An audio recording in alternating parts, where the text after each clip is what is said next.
பிதாவே, இயேசுவின் நாமத்தினால் இந்த நாளுக்காக நன்றி.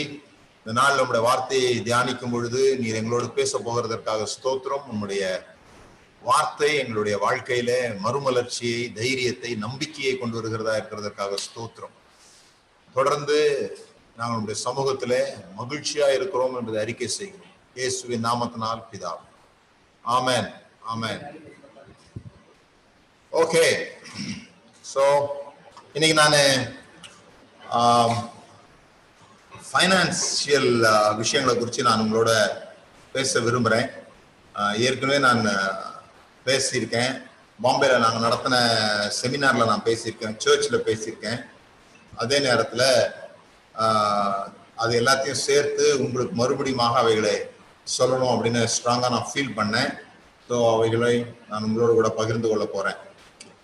அதுக்கு முன்னால வியாதி, இந்த என்ன சொல்றாங்க, கொள்ளை நோய்,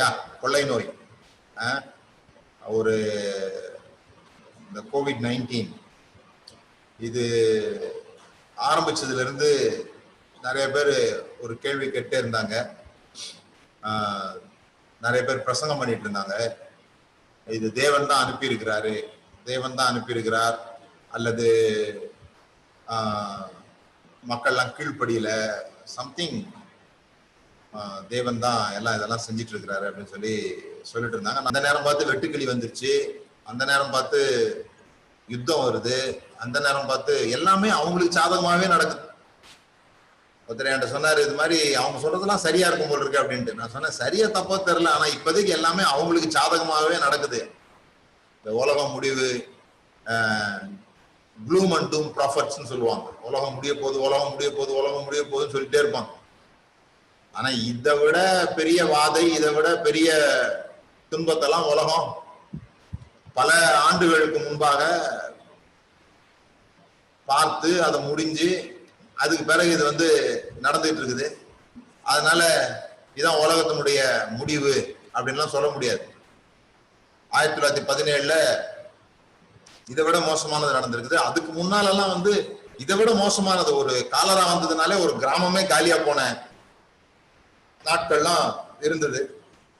ஸோ இதை குறித்து நான் அடிக்கடி சிந்திக்கிறது உண்டு. தொடர்ந்து நம்ம சில வாரங்கள் மோசையை பத்தி கூட பேசிட்டு இருந்தோம்.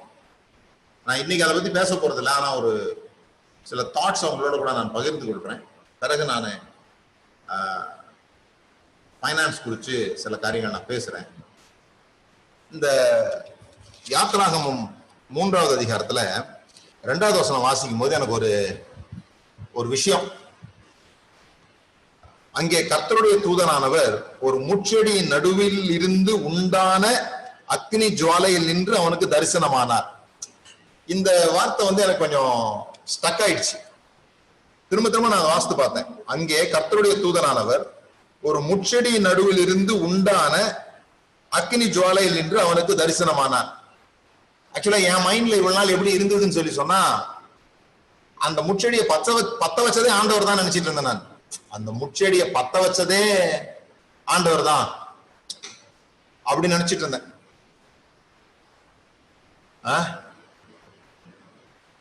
எத்தனை பேர் அது மாதிரி நினைச்சிருக்கீங்க? கை வைத்துங்க பார்க்கலாம். ஆமா, நான் நினைச்சிட்டு இருந்தானா அப்ப நீங்க அப்படிதான் நினைச்சிட்டு இருப்பீங்க.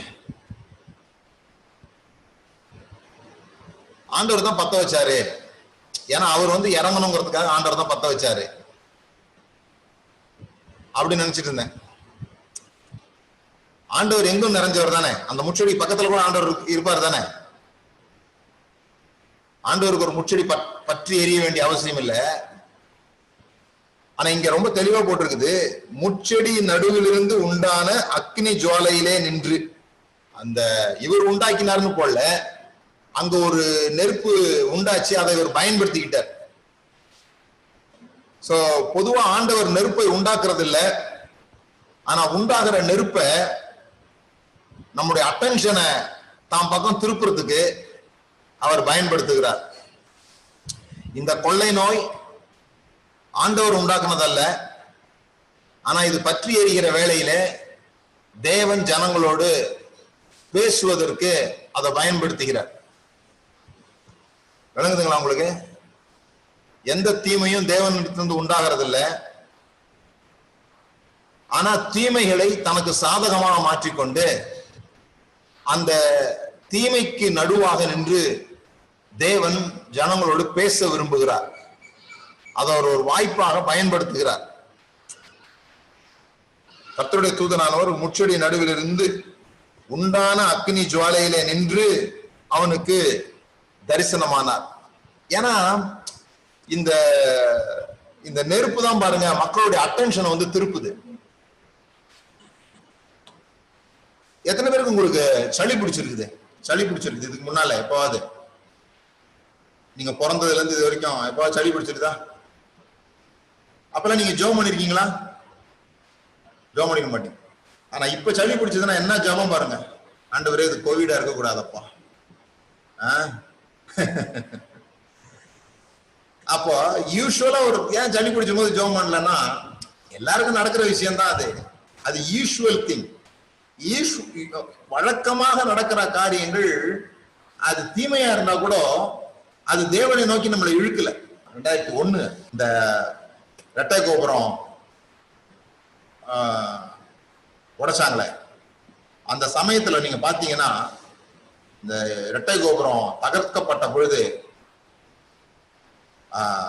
அமெரிக்காவில் உள்ள எல்லா சர்ச்சும் நிரம்பி வழிய ஆரம்பிச்சது. நிரம்பி வழிஞ்சது. எல்லா சர்ச்சிலையும் வெளியே சேர் ஸ்கிரீன் எல்லாம் போட்டாங்க. பெரிய சர்ச்சில் கூட, பெரிய பெரிய சர்ச் 10,000 பேர் 15,000 பேர் உட்காரக்கூடிய அளவு கட்டியிருக்க சர்ச்சஸ்ல கூட இடம் இல்லை. அவ்வளோ ஜனங்களும் தேவன் பக்கமா திரும்பினாங்க. ஆச்சரியமா இருந்தது. இது மாதிரி எப்பவாவது பெரிய துன்பம் வரும்போது, இப்பெல்லாம் பாத்தீங்கன்னா எல்லாரும் ஜூம் மீட்டிங் அட்டன் பண்ணிடுறாங்க. அது மாத்திரம் இல்லாம 7 மணிக்கோ 8 மணிக்கோ எல்லாரும் டிவி முன்னாடி தான் உட்காடுறாங்க. ஏன்னா மோகன்சி ஐயா வந்து ஜபம் நடத்துறாரு. அந்த ஜபத்துல வந்து அவ்வளவு பேர் கலந்துக்கிறாங்க. அது தேவன் மேல இருக்கிற பெரிய விசுவாசத்துல இல்ல, கொரோனா மேல இருக்கிற பெரிய பயத்துல அது நடக்குது. அப்போ தேவன் இதை தர்றது இல்லை. ஆனா இது தரும்பொழுது மக்களுக்கு ஏற்படுகிற ஆங்ஸைட்டி, அன்யூஷுவல் திங். இது சைனாவில் ஆரம்பிச்சு சைனாவிலேயே முடிஞ்சிருந்ததுன்னா பெரிய அட்ராக்ஷன் கிடையாது. யாரும் இந்த அளவுக்கு பயந்துருக்க மாட்டாங்க. யாரும் இந்த அளவுக்கு இதற்கு இவ்வளவு முக்கியத்துவம் கொடுத்திருக்க மாட்டாங்க. ஆனா இந்த முச்செடி பற்றி எரிந்து அணைந்து போயிருந்ததுன்னா மோசை கூட திரும்பி பார்த்திருக்க மாட்டான். ஏன்னா அது யூஷுவல் திங். அந்த வனாந்தரத்துல செடிகள் வெப்பத்தினால பற்றி எரிகிறது வந்து சாதாரண ஒரு விஷயம்தான். அங்கங்க நடந்துகிட்டு இருக்கும். அதெல்லாம் பார்த்துட்டு இவங்க பாட்டு போயிட்டே இருப்பாங்க. யூஸ்வலான விஷயம் அது. ஆனா இங்க அன்யூஷுவலா ஒண்ணு நடக்குது. அது என்னன்னு சொன்னா, இது பற்றி எரிந்தும் வேகாது இருந்தது, இது அணையாது இருந்தது. இந்த நெருப்பு அணையாமலே இருந்தது பாருங்க. அதுதான் அவனோட அட்ராக்ஷனா இருந்துச்சு. இந்த வியாதி கூட அப்படிதான். இது எங்கேயோ ஒரு இடத்துல ஆரம்பிச்சு எங்கேயோ ஒரு இடத்துல முடிஞ்சிருந்ததுன்னா அது பெரிய அளவுக்கான அட்ராக்ஷனா இருந்திருக்காது. இது அணைய மாட்டேங்குது, பற்றி எரிஞ்சுக்கிட்டே இருக்குது, படர்ந்துகிட்டே இருக்குது, நிக்க மாட்டேங்குது. ஒரு இடத்துல அணைஞ்சா இன்னொரு இடத்துல எரியுது, ஒரு இடத்துல குறைஞ்சா இன்னொரு இடத்துல அதிகமாகுது. ஆகவே இது இது தேவன் தான் செஞ்சார் போல் இருக்கு அப்படிங்கிற ஒரு எண்ணம்.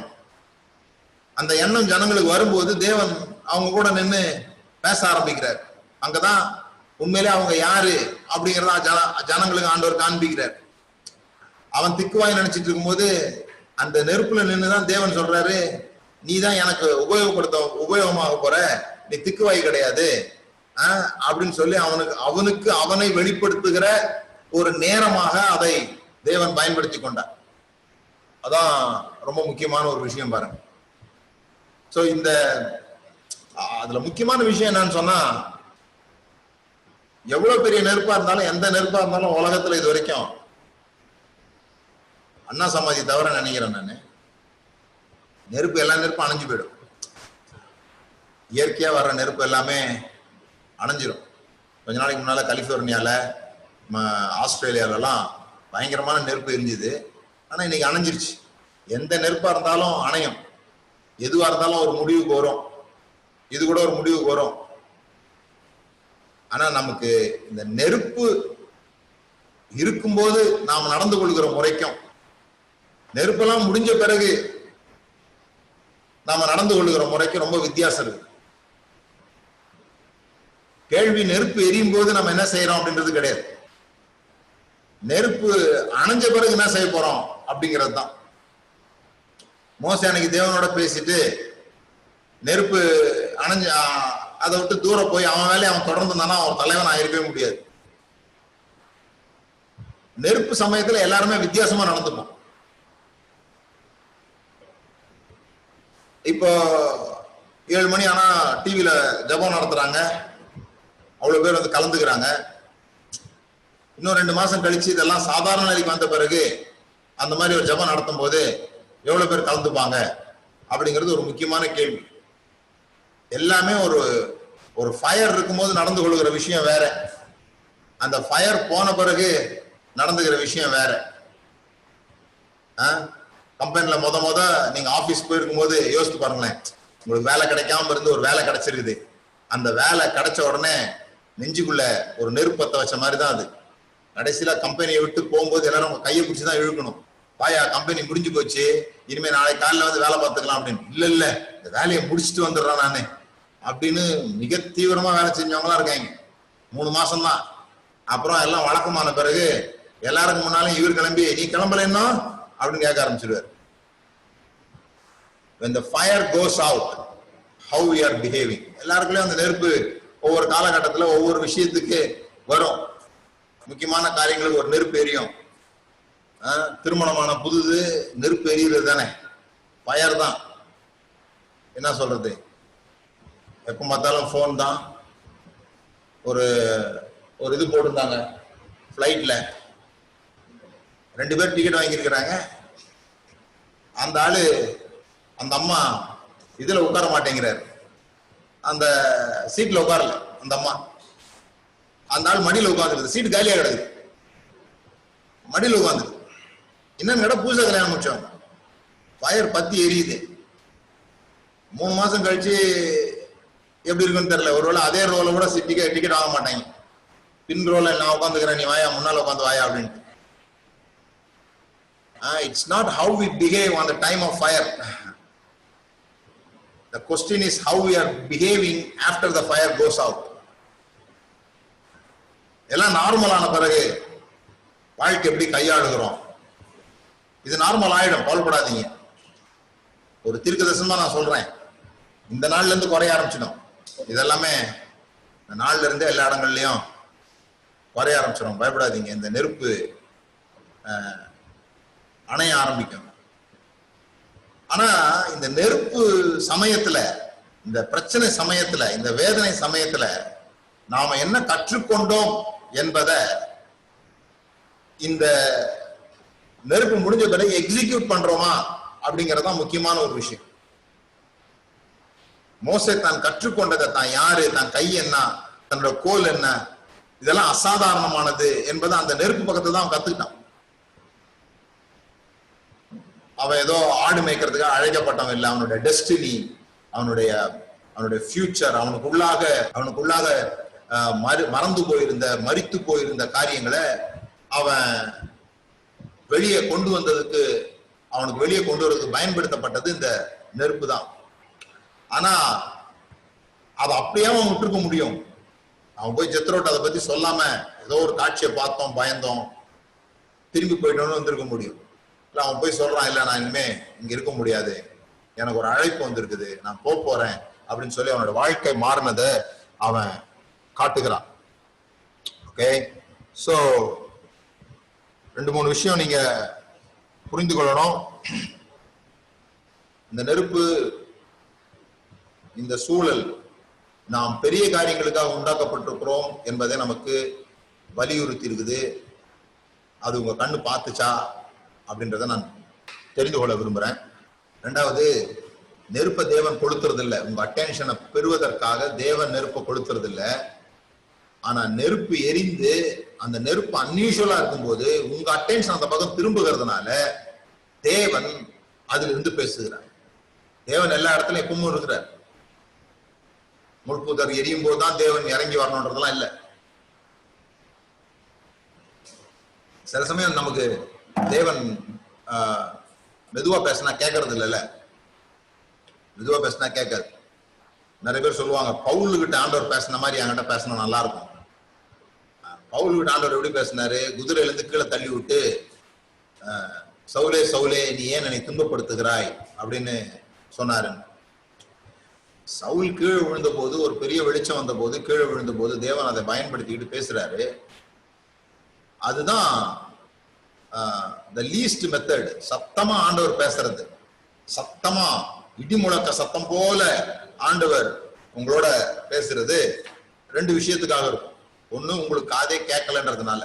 பல விதங்கள்ல அவர் பேசியும் உங்களுக்கு அது புரியலன்னு சொல்லி சொன்னா சத்தமா பேச வேண்டியது இருக்கும். அல்லது நீங்க தேவனால் அனுப்பப்பட்டவர்கள் என்பதை மற்றவர்களுக்கு கேட்கும்படியாக. இயேசு கிறிஸ்து ஞானஸ்தானம் எடுத்து மேல வந்த போது எப்படி மேல இருந்து பேசினாரு? அது இயேசு கிறிஸ்துக்காக பேசல, இயேசு கிறிஸ்து காது கேட்கறதுக்காக பேசல, மற்றவர்கள் தெரிந்து கொள்வதற்காக பேசினார். அப்படிதான் அவரு சத்தமா பேசுறார். சோ இந்த விஷயங்களை நீங்க புரிந்து கொள்ளணும். யார் கேட்டாலும் நீங்க சொல்லுங்க, இது தேவன் அனுப்புனது இல்லை, ஆனா தேவன் இதுல இருந்து பேசுகிறார். இந்த சூழல்ல இருந்து தேவன் பேசுகிறார், இந்த பிரச்சனைகள்ல இருந்து தேவன் பேசுகிறார்.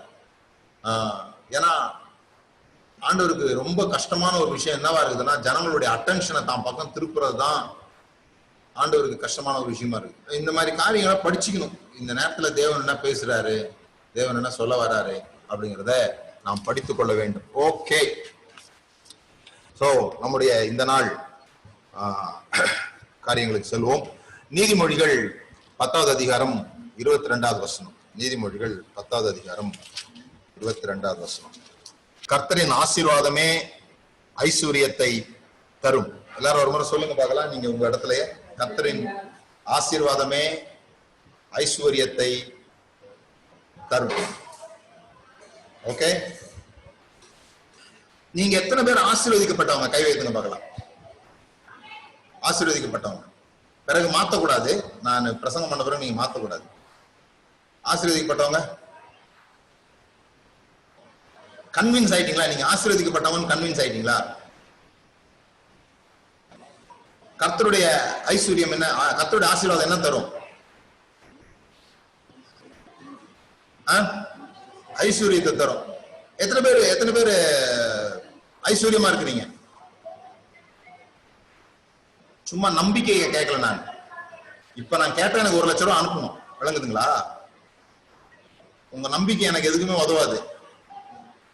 நானும் ஐஸ்வர்யமா இருக்கிறேன், அந்த நம்பிக்கையை பத்தி நான் பேசல. கர்த்தர் ஆசீர்வதித்திருக்கிறான்றது எப்படி தெரியுது? ஐஸ்வர்யம் வரும்போது தெரியுது. அப்படிதானே? இப்ப கர்த்தரை ஆசீர்வதிக்கும் பண்ண கை வைத்துங்க பார்க்கலாம். சில சமயத்துல நான் பார்த்திருக்கிறேன், ஆபிரகாம் கர்த்தரால் ஆசீர்வதிக்கப்பட்டவன் அப்படின்னு அல்லேலூயா சொல்லுவாங்க. ஈசாக்கு பத்தி பேசினா அல்லேலூயா சொல்லுவாங்க. நீங்கள் கர்த்தரால் ஆசீர்வதிக்கப்பட்டவர்கள்னா அல்லேலூயா கம்மியாயிடும். ஏன்னா நம்ம சூழ்நிலை, இன்னைக்கு இருக்கிற சூழ்நிலையை பத்தி பார்க்கும்போது நம்ம ஆசீர்வதிக்கப்பட்ட மாதிரி தெரியல. கிறிஸ்தவங்கள நிறைய பேருக்கு நம்பிக்கையே இருக்குது, அவர்கள் சபிக்கப்பட்டவர்கள் நம்பிக்கை இருக்குது. ஏதோ அவங்க செஞ்ச தப்புனால, அல்லது யாரோ ஏதோ செஞ்சிட்டதுனால, அல்லது அவங்களுடைய தாத்தா பாட்டி ஏதோ செஞ்சதுனால ஒரு ஜெனரேஷனல் கர்ஸ், அல்லது இவங்க செய்த தவறு நிமித்தமாக தேவன் ஏதோ அவங்களுக்கு பாடம் சொல்லி தர்றார். அந்த மாதிரி நம்பிக்கைகள்லாம் இருக்குது. we are cursed அப்படின்ற நம்பிக்கை இருக்குது. ஏதோ ஒரு சாபம் அவங்கள சுத்துது, இன்னும் ஆசீர்வதிக்கப்படலை அப்படின்ற மாதிரியான ஒரு நம்பிக்கை இருக்குது. அது எல்லாம் பக்கத்துல பார்த்து சொல்லுங்க, சாபம் ஒரு பிரச்சனை இல்லை. பக்கத்துல பார்த்து சொல்லுங்க, சாபம் ஒரு பிரச்சனை இல்லை, மைண்ட் செட் தான் பிரச்சனை. சாபமா இருக்குமோ அப்படின்னு நினைக்கிறோம் பாருங்க, அது என்ன காமிக்குதுன்னா we are not convinced that we are blessed. எத்தனை பேருக்கு தெரியும் எபேசியர் 1:3 தெரியுமா? அதுல என்ன சொல்லியிருக்கு? ஆவிக்குரிய சகல ஆசீர்வாதங்களினாலும் நம்மை ஆசீர்வதித்து இருக்கிற.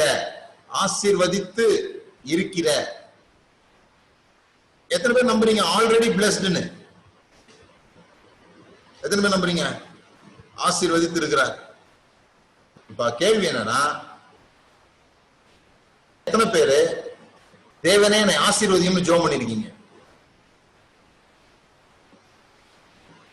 இப்ப கை வைத்துங்க. தேவனே என்னை ஆசீர்வதியும் ஜெபம் பண்ணுவாங்க. நேத்தோ போன வாரமோ. இப்ப பாருங்க, நீங்க ஆசீர்வதியும் ஜெபம் பண்ணும்போது இப்ப முதல்ல கை தூக்குனீங்களே, அந்த டெஸ்ட்ல ஃபெயில் ஆயிட்டீங்க தானே? அவர் ஏற்கனவே ஆசீர்வதித்து இருக்கிறார்ன்றத கன்வின்ஸ் ஆகாதவங்க தான் ஆசீர்வதியும்னு ஜெபம் பண்ணுவாங்க. இப்ப நம்ம ஆசீர்வதியும்னு ஜெபம் பண்ணும்போது எதை நெகேட் பண்றோம் அப்படின்னு சொன்னா, ஏற்கனவே நம்ம ஆசீர்வதிக்கப்பட்டிருக்கிறோம் என்ற நம்பிக்கையை நாமே இல்லாமல் ஆக்குகிறோம். அது அந்த அளவுக்கு நமக்கு இன்னும் முழுமையாக நம்முடைய மனதில் போய் சேரல, நீங்க ஆசீர்வதிக்கப்பட்டவர்கள் தான் அப்படின்னு சொல்லி. ஏன் அப்படி ஜெபம் பண்றோம்னு சொன்னா, அந்த சூழ்நிலை நம்மளை ஜெபிக்க வைக்குது. அந்த சூழ்நிலை, அந்த இல்லாமை, இது நம்மளை அப்படி ஜெபிக்க வைக்குது. சோ அதை நீங்க புரிஞ்சுக்கணும். திரும்ப திரும்ப நீங்க அதுல உறுதியா இருக்கணும். இல்ல பிரதர், நாங்க பாருங்க, நாளைக்கு சாப்பாட்டுக்கே வழி இல்லை, நாங்க ஏதோ ஒரு கூலி வேலை பாக்குறோம், நாங்க ஏதோ கஷ்டப்படுறோம், எப்படி நாங்க ஆசீர்வதிக்கப்பட்டவர்கள்னு சொல்ல முடியும்னா, உங்களுக்கு நல்லா புரியணும். ஆசீர்வதிக்கப்பட்டு தரித்திரரா இருக்க முடியும். ஆசீர்வதிக்கப்பட்டு தரித்திரரா இருக்க முடியும். நல்லா கவனிங்க. கடவுளை நம்பாதவங்க பணக்காரங்களா இருக்க முடியுமா? பணக்காரங்களா இருக்கிறாங்களா இல்லையா? இருக்கிறாங்க தானே? அப்ப கடவுளை நம்புறவங்க பணக்காரங்களா இருக்க முடியும்னா, கடவுளுடைய ஆசீர்வாதமே இல்லாதவங்க பணக்காரங்களா இருக்க முடியும்னா, கடவுளுடைய ஆசீர்வாதத்தோடு தரித்திரராக இருக்க முடியும். இன்னும் விளங்கல உங்களுக்கு?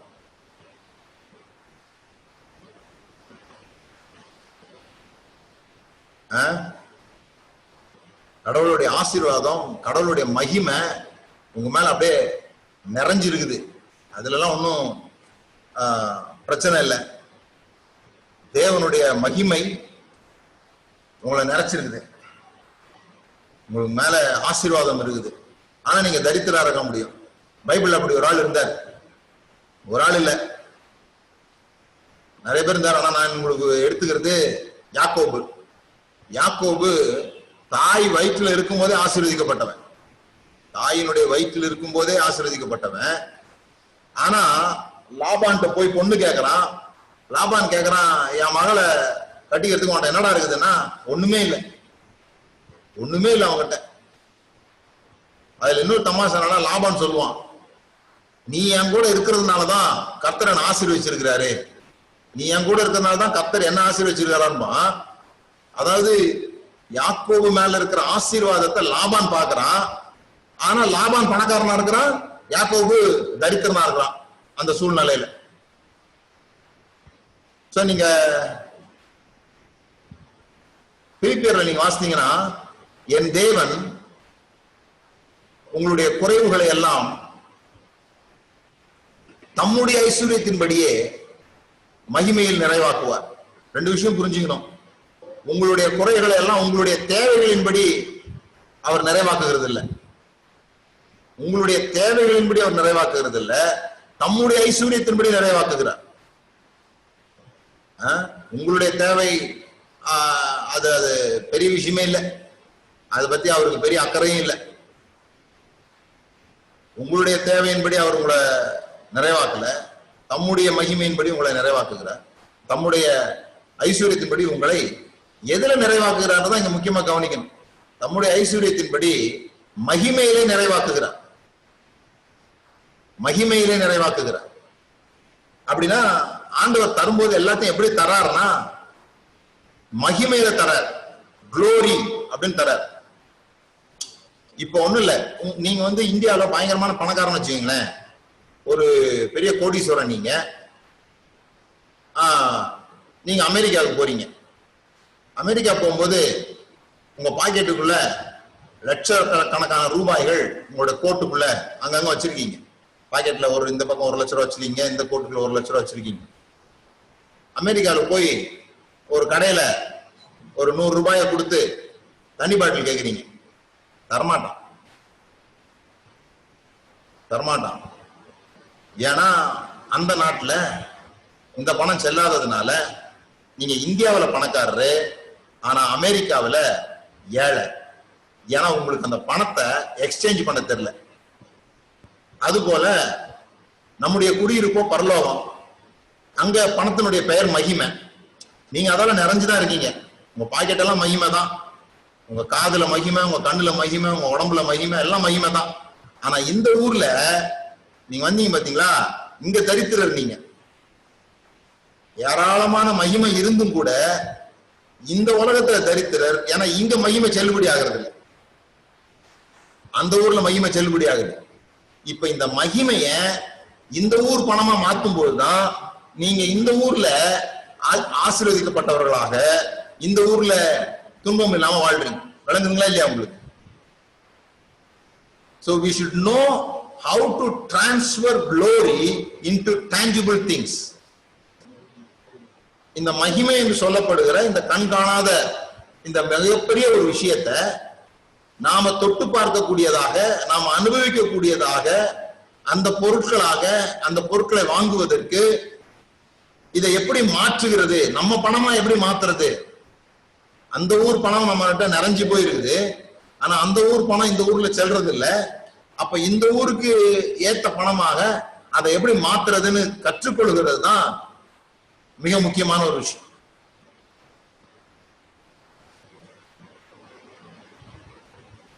பிளெஸிங்ஸ்னா அதான், உங்க மேல பிளெஸிங்ஸ் இருக்குது, ஆனா அந்த பிளெஸிங் இருந்துகிட்டு சில காரியங்களை நீங்க டிரான்ஸ்ஃபர் பண்ணாததுனால, எக்ஸ்சேஞ்ச் பண்ணாததுனால, சில காரியங்கள் நமக்கு புரியாததுனால நம்ம தொடர்ந்து வாழ வேண்டிய விதத்துல வாழாம இருக்கிறோம். யாக்கோபு அதுக்கு ஒரு நல்ல நல்ல எடுத்துக்காட்டு. அவனுடைய லைஃப்ல நீங்க பாத்தீங்கன்னா, அவன் சம்பாதிக்க ஆரம்பிக்கிறான். அவன் சம்பாதிக்க ஆரம்பிக்கும் போது எதுக்காக சம்பாதிக்கிறான் அப்படின்னு சொல்லி சொன்னா, அவங்க மாமனார் சொல்லுவாரு, நீ ஒரு 7 வருஷம் என்கிட்ட வேலை செய்ப்பா. எதுக்காக வேலை செய்யனா, உனக்கு மனைவி கிடைக்கிறதுக்காக வேலை செய், உனக்கு மனைவி கிடைக்கிறதுக்காக வேலை செய். 7 வருஷம் முடிஞ்ச உடனே மாத்தி கல்யாணம் பண்ணி விட்டுருவாங்க. மறுபடியும் 7 வருஷம் வேலை செய்வான். 14 வருஷம் வேலை செய்வான். வேலை செஞ்ச பிறகுதான் அவனுக்கு தெரியும், நம்ம என்ன நம்ம கிட்ட பைசாவே இல்லையேன்னு யோசிப்பான். ஒரு நாள் அதிகாலையில் எழும்பி, நான் இவ்வளவு நாள் வேலை செஞ்சேன், என்கிட்ட பைசாவே இல்லை, 2 மனைவி தான் இருக்குது, அப்படி யோசிப்பான். சோ இன்னைக்கு நான் உங்ககிட்ட ஒரு கேள்வி கேட்கிறேன், நீங்க எதற்காக வேலை செய்றீங்க? எதற்காக வேலை செய்றீங்க? உங்களுடைய சம்பாத்தியத்தினுடைய இலக்கு என்ன அப்படின்னு பாத்தீங்கன்னா குடும்பம். சம்பாத்தியத்தினுடைய இலக்கு மனைவி. மறுபடியும் யாக்கோபு மாதிரி தான், அவன் மனைவிய பெறுவதற்காக சம்பாதிக்கணும்னு நினைச்சான்.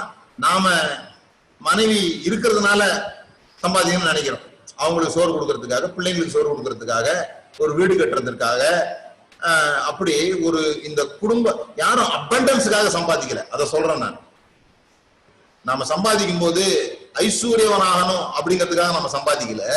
நம்ம சம்பாதிக்கும் போது எதற்கு சம்பாதிக்கிறோம்னா நம்முடைய குடும்பம் திருப்திப்படணும் அப்படின்றதுக்கு சம்பாதிக்கிறோம். அந்த கோல் இருக்கிற வரைக்கும் யாக்கோபனுடைய லைஃப் வேற மாதிரி இருந்தது. அந்த கோல் இருக்கிற வரைக்கும் அவன் பெரிய ஆளாகவே இல்லை.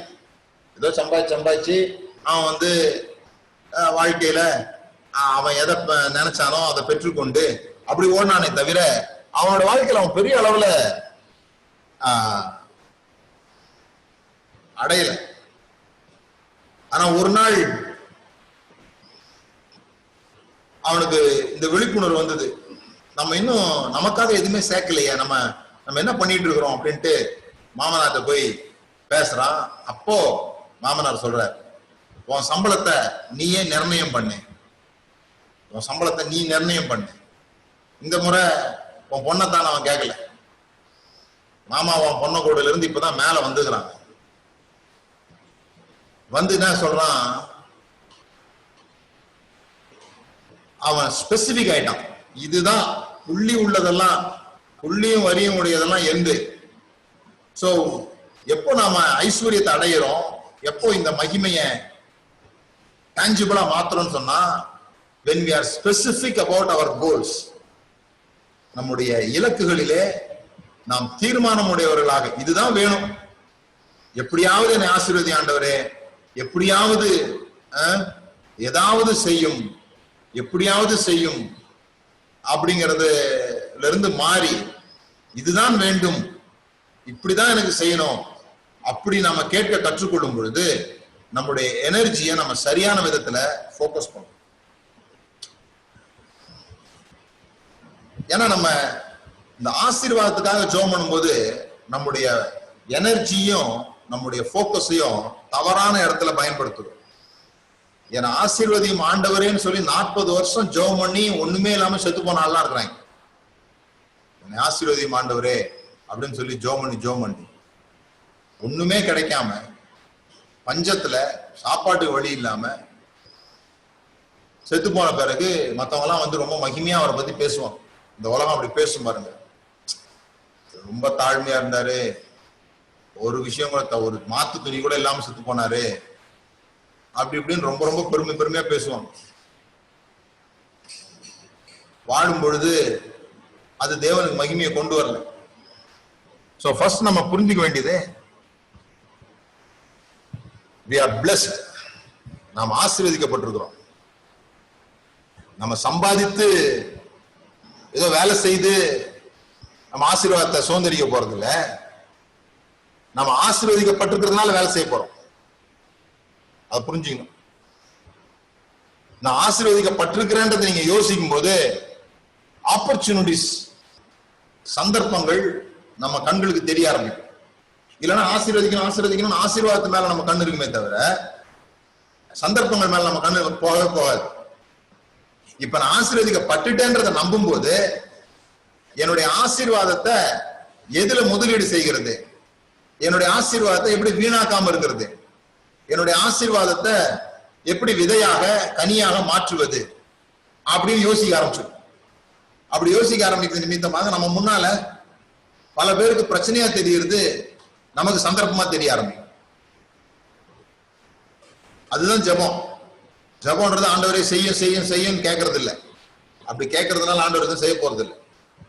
ஒரு பேங்க் மேனேஜர் கூட நீங்க போகும்போது லோன் கொடுன்னு கேட்டா, லோன் கொடுங்க ஐயா, எப்படியாவது லோன் கொடுங்க ஐயா, ஐயா காலில் கையில எல்லாம் உளுந்து புரண்டா கூட பேங்க் மேனேஜர் லோன் தர மாட்டார். ப்ராஜெக்ட் எங்கன்னு கேட்பாரு. நீ என்ன செய்ய போறன்றதுக்கு நான் லோன் கொடுக்கணும், நீ என்ன செய்ய போற? அப்போ ஒரு நோக்கமே இல்லாம போய் ஜெபம் பண்றது, என்ன ஆசீர்வதி ஆண்டவரே, என் குடும்பத்தை ஆசீர்வதின்னு கேட்கறது தவறான ஜெபம். ஆனா நீங்க ஆசீர்வதிக்கப்பட்டவர்கள் என்பதை உணர்ந்து கொண்டிருக்கும் போது உங்க கண்களுக்கு முன்பாக மற்றவர்களுக்கு தோன்றாத, மற்றவர்களுக்கு பஞ்சமாக தோன்றுகிற விஷயம் உங்களுக்கு ஆசீர்வாதமான நிலமாக மாறும். ஈசாக்கு அப்படி மாறிச்சு பாருங்க. தேவன் அவனை ஆசீர்வதித்ததுனால அவன் நூறத்தனையாக பலனை பெற்றான். நூறத்தனையாக பலனை பெற்றதுனால அவன் ஆசீர்வதிக்கப்பட்டவன் கிடையாது. தேவனுடைய ஆசீர்வாதம் அத ஸ்ப்ரவுட் பண்ண வைக்குது. தேவனுடைய ஆசீர்வாதம் தான் ஐஸ்வர்யத்தை தருது. நீங்க ஆசீர்வதிக்கப்பட்டிருக்கிறீங்கன்னு சொல்லி சொன்னா நீங்க ஐஸ்வர்யத்தை பெறுவதற்கு எல்லா தகுதியையும் உடையவர்கள். நிறைய பேருக்கு அந்த இவங்க இந்த மறுஜென்மத்துல எல்லாம் நம்பிக்கை இல்லை. கிறிஸ்தவத்துல இந்த மறுஜென்மத்துல நம்பிக்கை இல்லை. ஆனா நிறைய பேர் என்ன நம்புறாங்கன்னு சொன்னா, அவங்க ஏதோ பறக்கக்கூடாத இடத்துல பிறந்துட்டாங்க, அவங்க ஏதோ ஒரு இந்த உலகத்துல பிறந்தது ஒரு பாவம்ன்ற மாதிரி நினைச்சுக்கிறேன். கவனிங்க, இந்த உலகம் தேவனுக்குரியது. இந்த பூமி தேவனால் உண்டாக்கப்பட்டது. பூமியும் அதன் அனைத்து நிறைவுகளும் தேவனுடையது. இது ஏதோ பூமியை ஒரு சத்திர மாதிரி யோசித்துக்காதீங்க. எவனா வரலாம், எவனா போலாம் அப்படி யோசித்துக்காதீங்க. இல்ல இல்ல, இந்த பூமிக்கு நாம வந்திருக்கிறோம்னா அதுக்குரிய தகுதியும் அதுக்குரிய தரமும் நமக்கு இருக்குதுன்றதுனாலதான் தேவன் இந்த பூமிக்கு நம்மளை அனுப்பியிருக்கிறார். அதை நம்புறீங்களா நீங்க? இந்த பூமியில நம்ம வந்திருக்கிறோம்னா அதுக்குரிய தரமும் அதுக்குரிய தகுதியும், இந்த பூமியில இருப்பதற்கான தகுதியும் நமக்கு இருக்கிறது என்பது தேவன் அறிந்ததினாலே நம்மளை இங்க அனுப்பியிருக்கு. அதுவும் இந்த காலத்துல நம்ம வந்திருக்கிறோம்ன்றது பெரிய பெரிய விஷயம். கடவுளை பத்தி எல்லாம் எழுதும்போது கூட இயேசு கூட பாருங்க ஒரு கழுத மேலதான் போயிருக்குது. கழுத மேல போயிருக்குது. இன்னும் இந்து புராணங்கள்லாம் பாத்தீங்கன்னா 5 குதிரை பூட்டின தேர்ல போவாங்க. 5 குதிரை பூட்டின தேர்ல போவாங்க. அதாவது கடவுள்களுக்கு 5 ஹார்ஸ் பவர் தான் இருந்திருக்கு. இப்ப நம்ம பயன்படுத்துற வண்டி எல்லாம் பயங்கரமான ஹார்ஸ் பவர்ல போயிட்டு இருக்குது. 5 ஹார்ஸ் பவர் எங்க இருக்குது? நாம வண்டி ஓட்டுற அதுல உள்ள ஹார்ஸ் பவர் எப்படி இருக்குது பாருங்க.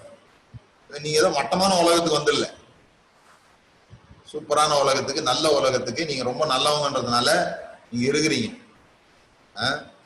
ஏதோ பாவம் நீங்க நிறைய பணத்தை வச்சுக்கிட்டு பிச்சைக்காரனாக்குறீங்க. அது வேற நாட்டு பணமா இருக்கிறதுனால. அதை மட்டும் மாத்த முடிஞ்சதுன்னா உங்களை மாதிரி பெரிய ஆள் வேற யாரும் கிடையாது. விளங்குதுங்களா? நீங்க நல்ல இடத்துல இருந்து இப்ப நீங்க அமெரிக்காவுக்கு போனீங்கன்னா 70 ரூபாய் கொண்டு போனீங்கன்னா 1 ரூபா தான் கிடைக்கும். சூப்பரான இடத்துக்கு போறீங்க. இப்ப பரலோகம்னு சொல்றோம்ல, அதான நல்ல இடம் நினைச்சிட்டு இருக்கோம். பரலோகம் ஓகே, அது நல்ல இடம். அப்ப இங்க இருந்து நீங்க அங்க போகல, இங்க இருந்து நீங்க அமெரிக்காவுக்கு போகல. ஒரு அமெரிக்காக்காரன் இங்க வந்தான்னு வச்சுங்க, அல்லது நீங்க பிலிப்பைன்ஸுக்கோ இந்தோனேஷியாவுக்கோ போறீங்கன்னு வச்சுங்க. இந்தோனேஷியாவுக்கு போனீங்க அப்படின்னு சொல்லி சொன்னா பில்லு நீங்க சாப்பிட்டு 30,000 ரூபாய் பில்லு. 30,000 ரூபாய். பயப்படாதீங்க, அது நமக்கு ரொம்ப ஈஸி. 300 ரூபாய் தான் நம்ம பணம். 300 ரூபாய். ஆனா பெரிய கட்டா கொடுத்துட்டு வருவோம். 30,000 ரூபாய்க்கு சாப்பிட்டோம்டா அவன் நாட்டு அவன் பணத்துல. ஏன்னா சிறப்பான இடத்துல இருந்து தாழ்ந்த இடத்துக்கு போயிடும். இப்ப நீங்க பரலோகம் சிறப்பான இடம், அங்க இருந்தா நான் வந்திருக்கிறேன், என் குடியிருப்பு பரலோகம் நீங்க நம்புனீங்கன்னா நீங்க இங்க லாவிஷா செலவு பண்ணலாம். நீங்க ஏராளமா செலவு பண்ண முடியும். ஆனா அந்த பணத்தை மாத்திக்கணும், அவ்வளவுதான். அதை நீங்க எக்ஸ்சேஞ்ச் பண்ணி வச்சுக்கணும். எத்தனை பேர் ஆசீர்வதிக்கப்பட்டிருக்க கை வைத்துங்க பார்க்கலாம். இப்ப புரிஞ்சுக்கங்க, ஆசீர்வாதம்ன்றது ஏதோ ஒரு இடத்துல மட்டும் உழல. நீங்க ஆசீர்வதிக்கப்பட்டிருக்கீங்கன்னா உங்க கையெல்லாம் ஆசீர்வதிக்கப்பட்ட கை தானே. அதனாலதான் ஆண்டவர் சொன்னார், உன் கையிட்டு செய்யும் வேலைகள் எல்லாம் ஆசீர்வதிக்கப்பட்டிருக்கும். உன் கையின் பிரயாசங்களை ஆசீர்வதிப்பேன். அது இந்த கை ஆசீர்வாதமானது பாருங்க. இந்த கை எதை தொடுதோ அது ஆசீர்வாதமானது. இப்போ நீங்க சும்மா கையை வச்சுட்டு இருந்தா ஒண்ணும் நடக்காது. எதையாவது தொடணும். எதையாவது தொட்டா அது ஆசீர்வாதமாகும். நான் ஆசீர்வதிக்கப்பட்ட பிறகு தொட போறேன்றது இல்லை, நீங்க ஏற்கனவே ஆசீர்வதிக்கப்பட்டவங்க. ஆனா அந்த கையை நீங்க கட்டி வச்சுட்டு இருக்கீங்க. நீங்க எதையாவது என்ன பண்ணி ஆகணும்? தொட்டாகணும். அதாவது தொடணும். நமக்கு இந்த மகிமை அப்படின்றது நமக்கு புரிய மாட்டேங்குது. நம்ம மகிமைன்றது ஏதோ கலெக்டரா இருக்கிறது, மகிமைன்றது ஏதோ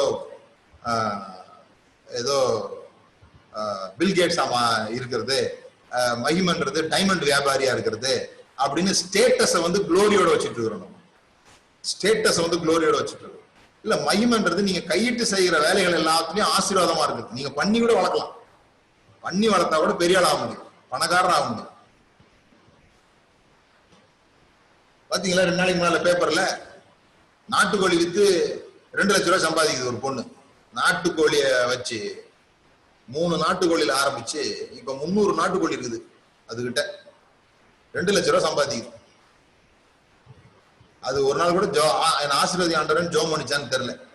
அதுக்கு புரிஞ்சு போச்சு, நம்ம எதையாவது செஞ்சாதான் ஆசீர்வாதம் வெளிப்படும் அப்படின்னு புரிஞ்சிச்சு. எதையாவது செய்யணும், எதையாவது தொடணும், எதையாவது செய்யணும். நம்முடைய பொட்டன்ஷியல் வந்து கைனடிக் பொட்டன்ஷியலாவே இருக்குது. அத ஆக்டிவ் பொட்டன்ஷியலா மாத்தணும், அதை வெளியே கொண்டு வரணும். அதுக்குதான் கோல்ஸ் வேணும். What goals are you working? Current bill கட்டுறதுக்கும், வீட்டு லோன் அடைக்கிறதுக்கும், ஒரு சின்ன வண்டி வாங்குறதுக்கும் இப்படி நம்முடைய கோல்ஸ் இருக்குதா? அல்லது ஏன் சம்பளத்தை நான் தான் தீர்மானிப்பேன் அப்படின்ற ஒரு நிலைக்கு யாக்கோபு வந்தானே, அந்த நிலைக்கு நாம வந்திருக்கிறோமா அப்படிங்கிறத இந்த கால வேளையில நம்ம சிந்திக்கணும். அவன் அவன் ஏன் தரித்திரனா இருந்தானா, அவனோட பார்வை ஒரு குறிப்பிட்ட தூரம் தான் இருந்தது. என்னைக்கு அவனுடைய பார்வை மாறிச்சோ, என்னைக்கு அவனுடைய விஷன் என்லார்ஜ் ஆச்சோ, அன்றைக்கு அவனோட வாழ்க்கையில அவன் மாமனார் பொறாமப்படக்கூடிய அளவுக்கு, இனிமே இந்த இடத்துல இருந்தா சரியில்லைன்ற அளவுக்கு வாழ்ந்தா 4 பேர் கண்ணு படுற மாதிரி வாழணும்னு சொல்லுவான். 4 பேர் கண்ணு படக்கூடாது, எவன் கண்ணும் படக்கூடாதுன்றது இல்ல, 4 பேர் கண்ணு படுற மாதிரி வாழணும். அவ்வளவு பெரிய வாழ்வு இருக்குது.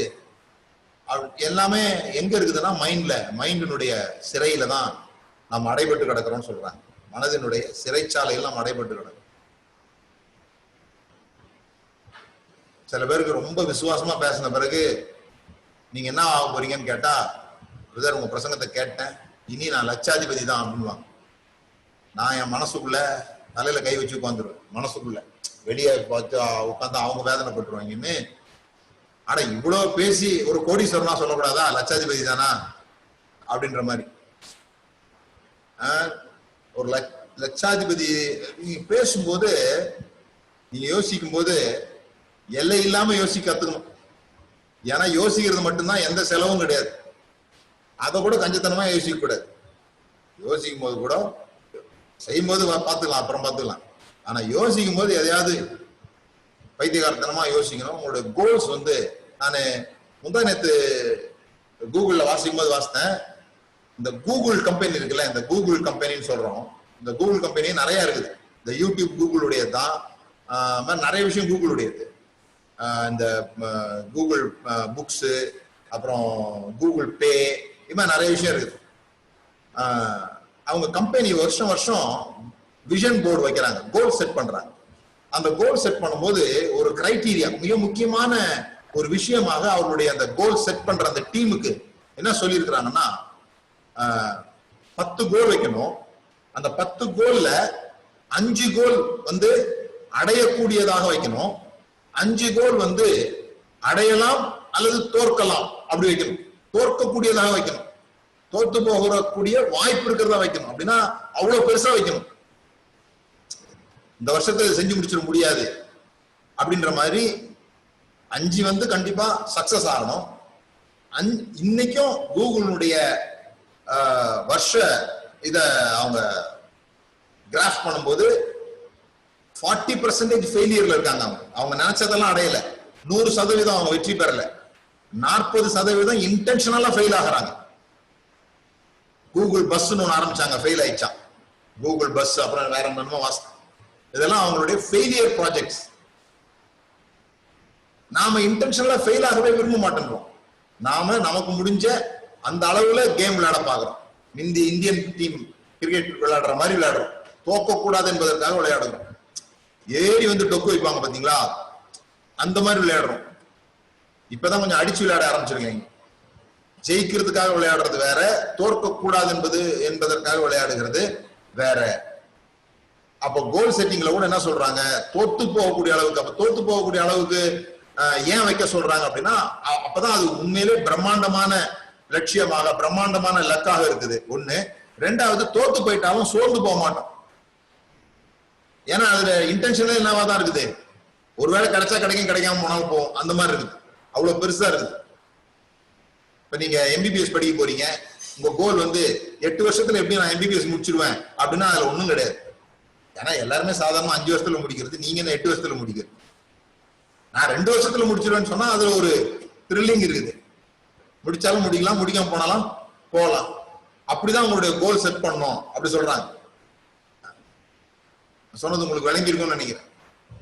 ஏன்னா நாம பெரிய தேவனை ஆராதிக்கிறதுனால நாம எண்ணுகிறது, நாம யோசிக்கிறது, I can do all things through Christ அப்படின்னு சொல்றாரு. நான் எல்லாவற்றையும் என்னை பலப்படுத்துகிற கிறிஸ்துவினாலே எல்லாவற்றையும் செய்ய எனக்கு பலன் இருக்குன்னு சொல்லும் போது, அந்த எல்லாவற்றையும் அப்படின்றது நம்முடைய பலத்துக்கு நேராக யோசிக்க கூடியது. நம்முடைய பலத்தினால என்ன செய்ய முடியுமோ அதை யோசிக்கிறதுக்கு பேரு என்னை பலப்படுத்துகிற கிறிஸ்துவினாலே எல்லாவற்றையும் செய்ய எனக்கு பலனோட அர்த்தம் கிடையாது. என்னுடைய பலத்தினால் என்ன செய்ய முடியுமோ அதை யோசிக்கிறேன், அதான் அதனுடைய அர்த்தம். ஆனா என்னை பலப்படுத்துகிற கிறிஸ்துவினாலே எல்லாவற்றையும் இடத்தை எடுத்துட்டு எதையாவது போடணும்னா என்ன போடுவீங்க? என்ன செய்யறதுக்கு உங்களுக்கு தேவனுடைய பலன் தேவை. என்னை பலப்படுத்துகிற கிறிஸ்துவினாலே நான் 3 வேளை சாப்பிடுவேன். என்னை பலப்படுத்துகிற கிறிஸ்துவினாலே காலை தோறும் நான் குளிப்பேன். என்னை பலப்படுத்துகிற கிறிஸ்துவினாலே நான் காலையில் பல் விளக்குவேன். இப்படிலாம் சொல்லி பாருங்களேன், உங்களுக்கே சிரிப்பு வரல?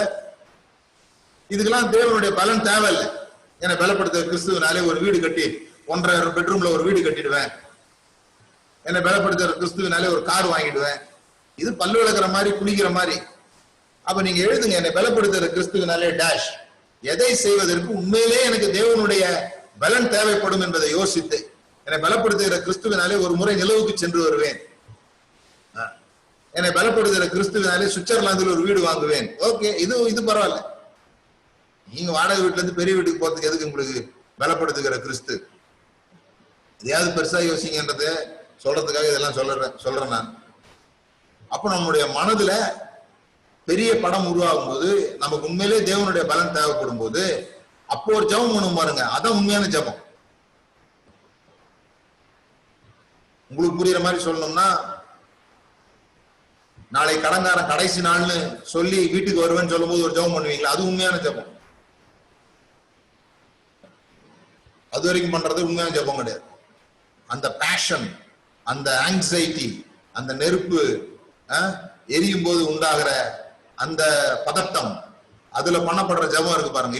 இப்பெல்லாம் எப்படி ஜெபம் பண்றாங்க பாருங்க.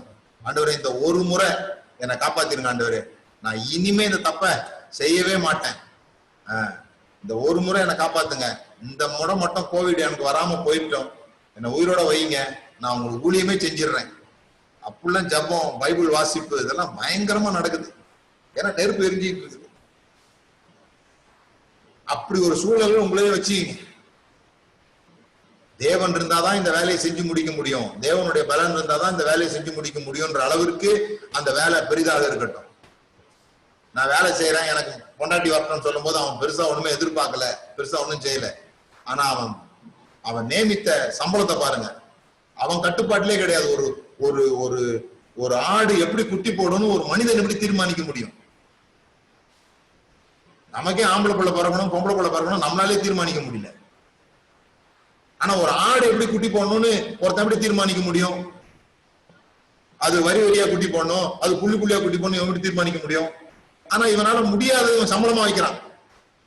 அங்கதான் தேவனுடைய துணை அவனுக்கு தேவைப்படுது. அங்கதான் தேவதூதனானவர் வர்றாரு, அவனுக்கு போதிக்கிறாரு, நீ இப்படி பாரு அப்படின்னு சொல்லி கொடுக்குறாரு. அங்க தேவனுடைய ஹெல்ப் அவனுக்கு உண்டாகுது. ஏன்னா அவன் அவனுடைய லிமிட்டுக்கு மேல கேட்டிருக்கிறான். அவனால் என்ன செய்ய முடியுமோ அது வரைக்கும் ஒரு மரம் வெட்டியிருப்பான் பொழுது, அல்லது ஆட்டுக்கு மரத்து மேல இருந்து கொலை பறிச்சு போட்டிருப்பான். அதெல்லாம் செய்யறதுக்கு அவன் பலன் போதும். அவன் ஜெபம் பண்ணல. அவனோட நோக்கம் மனைவியை பெற்றுக்கொள்ளணுன்றதுல இருந்துச்சு. இப்போ அபண்டன்ஸுக்கு நேரா போகுது அவனுடைய எண்ணம். அவனுடைய எண்ணம் அபண்டன்ஸுக்கு நேரா போகும்போது தேவன் அவனுக்கு உதவி செய்வதற்காக அவனுக்கு பாடம் நடத்துகிறார், அவனுக்கு சொல்லிக் கொடுக்கிறார். சோ 2 காரியங்கள். இன்னொரு விஷயம் முக்கியமா, இந்த நமக்கு நிறைய நேரம் இதுக்கு வித்தியாசம் தெரியல, ப்ரெஃபரன்ஸுக்கும் டிசிஷன்ஸுக்கும் வித்தியாசம் தெரியல. எத்தனை பேருக்கு பணக்காரங்க ஆனா நல்லா இருக்கும்? கை வைத்துங்க பார்க்கலாம். பணக்காரங்க ஆனா நல்லா இருக்கும். அது வந்து ப்ரெஃபரன்ஸ். ஆனா நல்லா தான் இருக்கும், வேணாம்னா சொல்றோம்.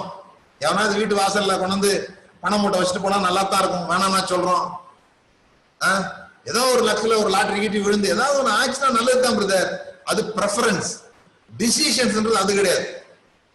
டிசிஷன்ன்றது நான் தீர்மானம் எடுத்து பணக்காரன் ஆகியே ஆக வேண்டும் என்று முன்னோக்கி செல்றது. எல்லா விஷயத்திலையும் அதுதான். லைஃப் நல்லா இருந்தா வேணாம்னா சொல்றோம், நல்லா இருக்கணும் தான் நினைக்கிறோம். எங்க நல்லா இருக்குது அப்படிங்கிறது ப்ரெஃபரன்ஸ். ஆனா நல்லா இருக்கணும் என்பதற்காக நான் தீர்மானித்து இது நான் செய்து இதை நல்லதாக்க போகிறேன் அப்படின்னு தீர்மானிக்கிறது தான் நம்ம உள்ளத்துல இருந்து அதை விரும்புகிறோம் என்பதற்கான அடையாளம். Preference something you like. அது ரொம்ப வீக் எபிலிட்டி. நடக்கலாம், நடக்காம போகலாம். ஆனா டிசிஷன்ஸ் என்பது வேறு. அதனாலதான் ஆபோக்குள்ள சொல்லப்பட்டிருக்குது, அதை எழுதி வையே. எட்வர்ட் லூயிஸ் அப்படிங்கிறவரு பிரசங்கம் பண்ணிட்டு இருந்திருக்கிறார் ஒரு வாலிபர் மீட்டிங்ல. கோல்ஸ் எல்லாம் எழுதணும் அப்படின்னு பிரசங்கம் பண்ணிட்டு இருக்கும்போது ஒரு பையன் எழுந்து கேட்டிருக்கான், எதுல எழுதி வைக்கிறது அப்படின்ட்டு. அவர் சொன்னார், write it on your pant அப்படின்னாரு. பேண்ட் போட்டிருக்கீங்க, அதுல எழுதி வையினார். எழுதுறது ஆண்டனி ராபின்ஸ் அப்படின்னு இப்பவும் இருக்கிறாரு. அவர் அவருடைய 32வது வயதுல ஜானிட்டர். அந்த பெரிய பெரிய மாடி அமெரிக்கால அதுல தொங்கிக்கிட்டு வெளியே கண்ணாடிகள்லாம் துடைக்கணும். பெரிய மாடிகள்ல கண்ணாடி துடைக்கிற வேலை அதுல இருக்கிறார் 32வது வயசுல. 40வது வயதுல அந்த மாடி மேல தன்னுடைய சொந்த ஹெலிகாப்டர்ல மேல இருந்து பாக்குறாரு. இதுதானே நானு தொடச்ச கட்டடம் பார்த்துட்டு கீழே பாக்குறாரு. ஒரே டிராபிக் ஜாம், மக்கள்லாம் கூட்டம் கூட்டமா எங்கேயோ போறாங்க.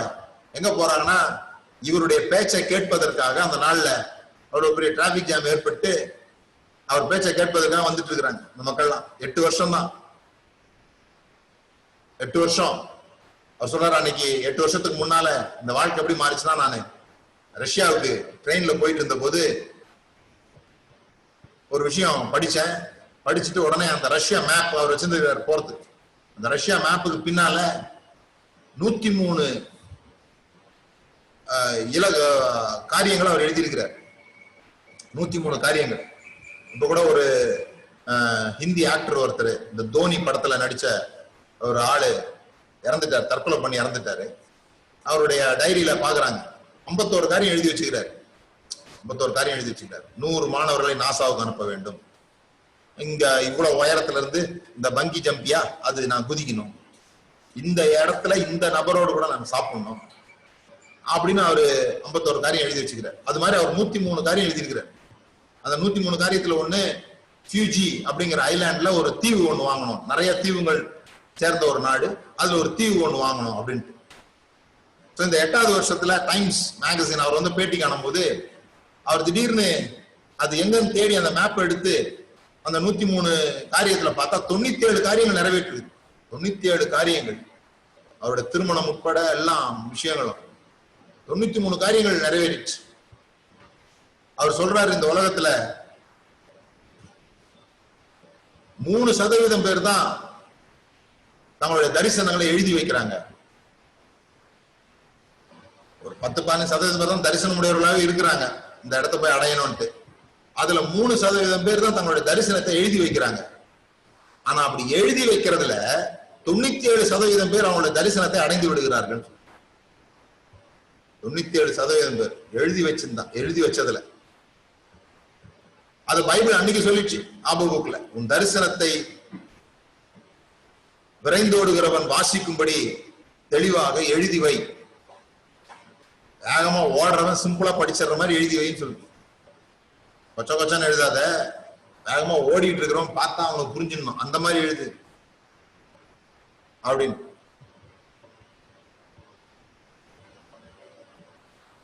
அதனாலதான் 2 ஸ்டேட்மெண்ட் வச்சுக்கிறாங்க, மிஷன் ஸ்டேட்மெண்ட், விஷன் ஸ்டேட்மெண்ட். சரி, அது பிறகு பார்ப்போம்.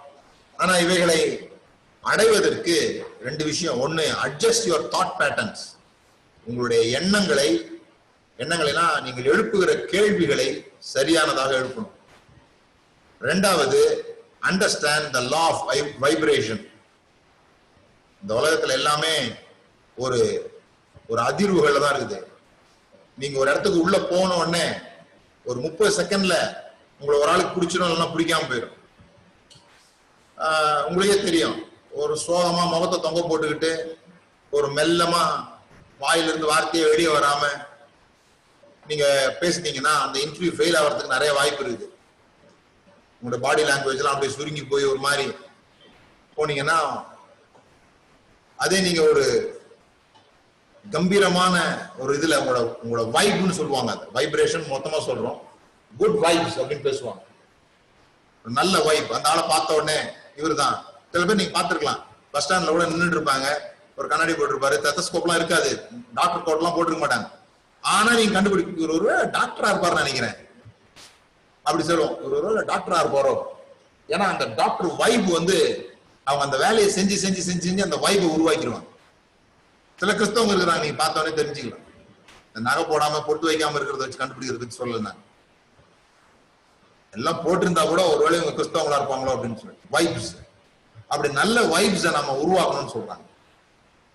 அந்த நல்ல வைப்ஸை உருவாக்குறதுக்கு என்னடா பண்ணலாம் அப்படின்னு நானும் தேடி பார்த்தா ரொம்ப சிம்பிளான விஷயம் தான். 1 தெசலோனிக்கர் சொல்லியிருக்குது, எப்பொழுதும் ஜெபம் பண்ணுங்கள், எல்லாவற்றுக்கும் ஸ்தோத்திரம் செய்யுங்கள், எப்பொழுதும் சந்தோஷமா இருங்கள். இந்த 3 காரியத்தை செஞ்சுக்கிட்டே இருந்தா குட் வைப்ஸ் உருவாயிடுமா, நம்மளை பாக்குறவங்களுக்கு எல்லாம் புடிச்சு போயிடுமா அப்படி சொல்றாங்க. சோ அதை பத்தி நான் பிறகு பேசுறேன். ஆனா நீங்க 1 தெசலோனிக்கர் 5ஆவது அதிகாரம் 16 இருந்து 18 வரைக்கும் வாசித்தீங்கன்னா அது தெரியும் உங்களுக்கு எப்படி வைப்ஸ உருவாக்குறதுன்னு சொல்லிட்டு. சோ இந்த நாள்ல நான் முடிக்க போறேன். நாம ஒரு ஜெனரேஷன்ல இருக்கிறோம். அந்த ஜெனரேஷனுக்கு பேர் என்ன சொல்றாங்கன்னா வேஸ்டிங் ஜெனரேஷன். Wasting generation. நீங்க நம்ம நோட் எடுத்து பாத்தீங்கன்னா நிறைய பேர் இந்த பக்கம் எழுதுவாங்க, இந்த பக்கம் விட்டுருவாங்க, பின்பக்கம் விட்டுருவாங்க, அப்புறமா இந்த பக்கம் எழுதுவாங்க. சில பேர் ஒரு நோட்ல 4 பக்கம் எழுதிட்டு, என்கிட்ட எல்லாம் அப்படி நோட் நிறைய கிடக்குது. 4 பக்கம் எழுதின நோட்டு, அப்புறமா மீதி எல்லாம் ஒயிட் பேப்பரா இருக்கும். அப்புறம் வேற நோட் எடுத்துருவேன், ஏன்னா அந்த நோட் எங்க வச்சா நமக்கு ஞாபகம் இருக்காது. ஆனா மோசே கற்பலகையில எழுதினாரு, அந்த சீசன் யோசித்து பாத்தீங்கன்னா நமக்கெல்லாம் இப்படி பலகைனா இப்படிதான் சொல்லி கொடுத்துருக்காங்க. பலகை அப்படின்னா அது சதுரமா இருக்கும், இல்லைன்னா ரெக்டாங்குலரா இருக்கும் அப்படின்னு சொல்லி கொடுத்துருக்காங்க. ஆனா அந்த காலத்துல எப்படி எழுதியிருக்காங்கன்னா உருளைகள் எழுதியிருக்கிறாங்க, உருளை கல்லுல எழுதியிருக்கிறாங்க. கல்லை வந்து தேய்க்கிறதுக்கு அந்த பெரிய டைமண்ட் கட்டர் எல்லாம் கிடையாது அந்த காலத்துல, ஷேப் பண்றதுக்குலாம். சோ எந்த கல்லு கிடைக்குதோ அந்த கல்லுல எல்லாம் ஒரு இடத்த கூட விடாம அவங்க செதுக்கிறாங்க. அவங்க வந்து எதையுமே வேஸ்ட் பண்ண மாட்டாங்க. என்னெல்லாம் கிடைக்குதோ அதெல்லாம் பயன்படுத்துறவங்களா இருந்தாங்க. இன்னைக்கும் சொல்றேன் நானு, யார் பெரிய பணக்காரன் நீங்க யோசிச்சு பாருங்க. உங்க ஊர்ல நீங்க போய் பாருங்க, இந்த பழைய பொருள் வாங்குறவன் இருப்பான் பாருங்க, பழைய குப்பைகளை வாங்குறவன், அவன் தான் பெரிய பணக்காரனா இருப்பான். பழைய இரும்பு ஜாமான் வாங்குறவன், பழைய பாட்டில், காலி பாட்டில், இந்த பிராந்தி விஸ்கி பாட்டில், பழைய பாட்டில் வாங்குறவங்க, அவங்க பெரிய பணக்காரங்களா இருப்பாங்க. உங்க வீட்டுல இருக்கிற நீங்க வேஸ்ட் பண்ணிக்கிற பொருள் எடுத்து வித்தாலே நீங்க கடன் அடைச்சிடலாம், அவ்வளவு பொருள் இருக்குது உங்க வீட்லயே. நீங்க வேஸ்ட் பண்றீங்க. ஒரு நாளைக்கு நம்ம ஃப்ரிட்ஜ்ல வேஸ்ட் பண்றோம் பாருங்க. ஒரு சில பேருக்கு இந்த பழக்கம் இருக்கும், ஒரு வாரத்துக்கு ஒரு முறை எடுக்கிற பழக்கம், ஒரு மாசத்துக்கு ஒரு முறை எடுக்கிற பழக்கம், அதெல்லாம் இருக்கும் பாருங்க. இந்த ஃப்ரிட்ஜ் வந்து அதை நம்ம கண்டுபிடிக்கலாம். இந்த மாதிரி ஃப்ரிட்ஜ் அப்படி தள்ளினா அப்படி ரொட்டேட் ஆகி வர மாதிரி அதனால நம்ம கண்டுபிடிக்கலாம். அப்படி இல்லையா, இப்படியே இருக்குது. ஸோ இதை எடுத்துட்டு பின்னால வைக்கிறோம்ல, அடுத்த முறை அது நமக்கு தேவைப்பட மாட்டேங்குது. ஒரு 2 வாரம் கழிச்சு எடுத்து வெளியே கொட்டிடுறோம். நமக்கு வாய்ப்பு இருக்குது, கொட்டிடுறோம். ஆனா அந்த காலத்துல கிடையாது. இயேசு சொன்னாரு, அந்த மீதி இருக்கிறதெல்லாம் பொறுக்குங்கன்னு சொன்னார். நம்ம எல்லாத்தையும் வேஸ்ட் பண்றோம். ஏன்னா நமக்கு பிரிவிலேஜஸ் அதிகமா இருக்கிறதுனால we are wasting time, we are wasting money, we are wasting energy, we are wasting mentors. நல்ல நல்ல ஆட்கள் இருப்பாங்க, நமக்கு கற்றுக் கொடுக்குற ஆட்கள் இருப்பாங்க. ஆனா நமக்கு அவங்க பக்கத்துல போக மாட்டோம். நமக்கு தான் சொல்லி கொடுத்தா பிடிக்காத, எதையாவது கேள்வி கேட்டு கிடப்பீங்க, எதையாவது குறுக்கு கேள்வி கேட்பாங்க. பிள்ளைங்களுக்கு எல்லாம் பாருங்க பிடிக்காது, டீச்சரை பிடிக்காது, மென்டாஸை வேஸ்ட் பண்றாங்க. டீச்சரை தொந்தரவு பண்ணக்கூடாது. ஏன்னா நான் சில சமயம் யோசிப்பேன், சில பேர்ட்ட கேட்பேன், என்ன போனே பண்ணல, உங்களை தொந்தரவு பண்ண வேணாம்னு யோசித்தோம். என்ன தொந்தரவு பண்ணாததுனால உங்களுக்கு என்ன லாபம், உங்களுக்கு என்ன நஷ்டம், அதை பாருங்க முதல்ல. என்ன தொந்தரவு பண்றீங்க, 2 முறை போன் பண்றீங்க, நான் 2 முறை முகத்துல லட்சம் மாதிரி பிஸியா இருக்கிறேன்னு சொல்றேன். ஏன் 3ஆவது முறை பண்ணக்கூடாது? உங்களுக்கு தேவைன்னா, அதாவது எனக்கு அறிவு இருக்கு நம்புறவங்களை பத்தி பேசினுக்கிறேன். எனக்கு அறிவு இல்லை நம்புறவங்களுக்கு மேட்டரே கிடையாது. ஆனா எனக்கு அறிவு இருக்குன்னு நம்பி என்கிட்ட அவங்களுடைய பிரச்சனைகளுக்கு பதில் இருக்குன்னு நம்புறவங்க கூட ஏன் அதை கேட்க மாட்டேன்றாங்கன்னு சொன்னா தேர் வேஸ்டிங். நான் எப்படி வேஸ்ட் பண்றேன்? யாரை உருவாக்க முடியுமோ அவங்க எனக்கு தெரியும் இவங்களை உருவாக்க முடியும்னு. ஆனா நான் எனர்ஜியை போடணும், அதனால நான் உருவாக்காம போறேன். I am wasting. we are wasting everything. சரி, எதை வேணா வேஸ்ட் பண்ணுங்க. எலக்ட்ரிசிட்டியை வேஸ்ட் பண்ணுங்க, தண்ணியை வேஸ்ட் பண்ணுங்க, எல்லாத்தையும் வேஸ்ட் பண்ணுங்க. இதெல்லாம் வேஸ்ட் பண்ணக்கூடாத விஷயங்கள். ஆனா பெருசா உன்னை வேஸ்ட் பண்ணிட்டு இருக்கோம். அதுக்கு பேர் blessings of the God. நாம் ஆசீர்வதிக்கப்பட்டவர்கள், நம்ம தேவனுடைய ஆசீர்வாதம் நிறைஞ்சிருக்கிறோம். அதை நம்ம எதுவுமே செய்யாம வேஸ்ட் பண்ணிட்டு இருக்கோம். நான் ஒரு வேலையை செய்யும் போது, காலையில் எழும்பும் போது, நான் ஒரு பிசினஸ் துவங்கும் போது இப்படிதான் துவங்கணும். நான் கர்த்தரால் ஆசீர்வதிக்கப்பட்டிருக்கிறதுனால நான் இதை செய்ய போறேன். இதை செஞ்சு நான் கர்த்தருடைய ஆசீர்வாதத்தை பெற போறது இல்லை. நான் கர்த்தருடைய ஆசீர்வாதத்தை பெற்றிருக்கிறதுனால இதை நான் செய்ய போறேன்.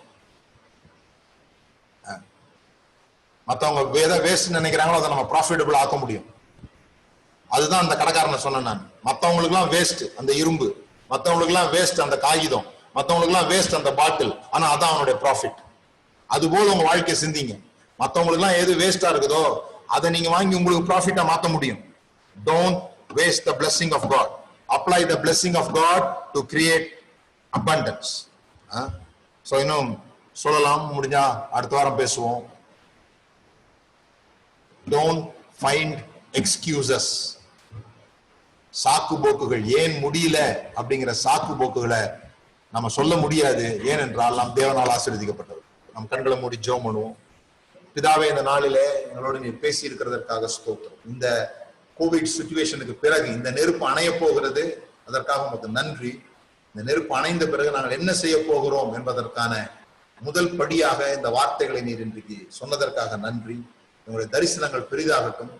இந்த பிரச்சனைகள் எங்களுக்கு ஒரு ஆப்பர்ச்சுனிட்டியா மாறட்டும். நாங்கள் ஆசீர்வாதங்களை தேடி அடைகிறவர்கள் அல்ல, ஆசீர்வாதங்களை வைத்துக் கொண்டு அதை வீணாக்குகிறவர்கள், வீணாக்கி கொண்டிருக்கிறவர்கள் என்கிற அறிவு எங்களுக்கு உண்டாகும்படியாக ஜெபிக்கிறோம். இந்த ஆசீர்வாதங்களை வீணாக்காமல் அதை எங்களுக்குரிய காரியங்களாக மாற்றிக்கொண்டு சுகத்தையும் சௌக்கியத்தையும் பெரிய செழிப்பையும் பெற்றுக்கொள்ள எங்களுக்கு வருகிற பிரச்சனைகளை பெரிதாக பார்க்காமல் தொடர்ந்து துறவுகளை தோண்டுகிறவர்களாக, துறவுகளை தொடர்ந்து தோண்டுவதன் மூலமாக எங்களுடைய பயசபாகளை கண்டுபிடிக்கிறவர்களாக இங்க இருக்கிற ஒவ்வொருவரையும் மாற்றும்படியாக ஜெபிக்கிறேன். இயேசுவின் நாமத்தினால் பிதாவே, ஆமென், ஆமென். கர்த்தர் ஆசீர்வதித்திருக்கிறார். உங்களை சந்தித்ததுல சந்தோஷம். உங்களுடைய கற்றுக்கொள்ளுதலை, நீங்கள் என்ன கற்றுக்கொண்டீங்க, உங்களுக்கு என்ன பிரயோஜனமா இருந்தது அப்படிங்கிறத நீங்க உங்களுடைய குரூப்ல நீங்க போடலாம். உங்களுடைய காணிக்கைகளை கூகுள் பே அல்லது பேங்க் அக்கவுண்ட் மூலமாக நீங்கள் அனுப்பி வைக்கலாம். தேங்க்யூ. God bless.